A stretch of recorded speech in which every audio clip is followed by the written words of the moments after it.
Hi all, and welcome back to the channel. Today I want to talk about my first 10 hours in the survival MMO Dune Awakening. If you want the full breakdown, check my explained video. But in short, it's a survival game similar to Conan Exiles, but with a persistent MMO world, large-scale faction systems, shared PvP zones that support hundreds of players, and a full MMO-style trading economy.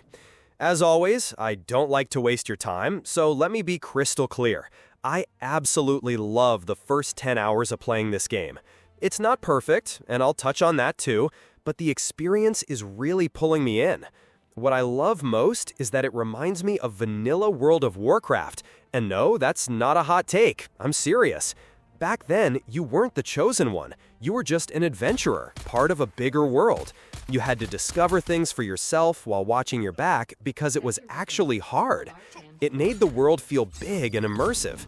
Dune has a lot of that. The desert is huge and begging to be explored. You can get eaten by a sandworm and lose everything. Giant ships fly overhead. You see random explosions in the distance without knowing why. It constantly feels like you're just a small part of something massive, and that makes it feel alive. It makes you want to explore it. But at the start, you're not exploring, you're surviving. You walk from shadow to shadow, plant to plant, just to avoid drying out. The sun and the lack of water are brutal. After a few hours, with better gear and a few tricks, you start handling it, and that slow shift feels seamless. This makes progression feel natural and earned, without making you feel overpowered. Water especially stays a problem.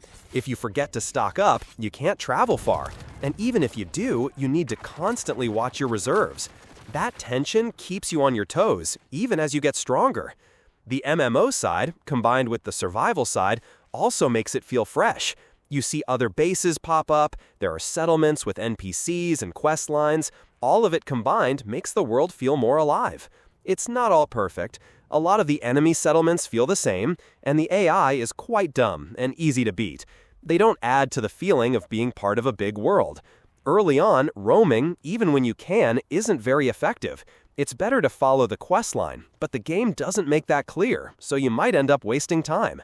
There are also a few annoying bugs. At one point, my weapon just stopped working. Luckily, none of this really impacted my enjoyment of the game. So yeah, I don't know how it'll hold up long term.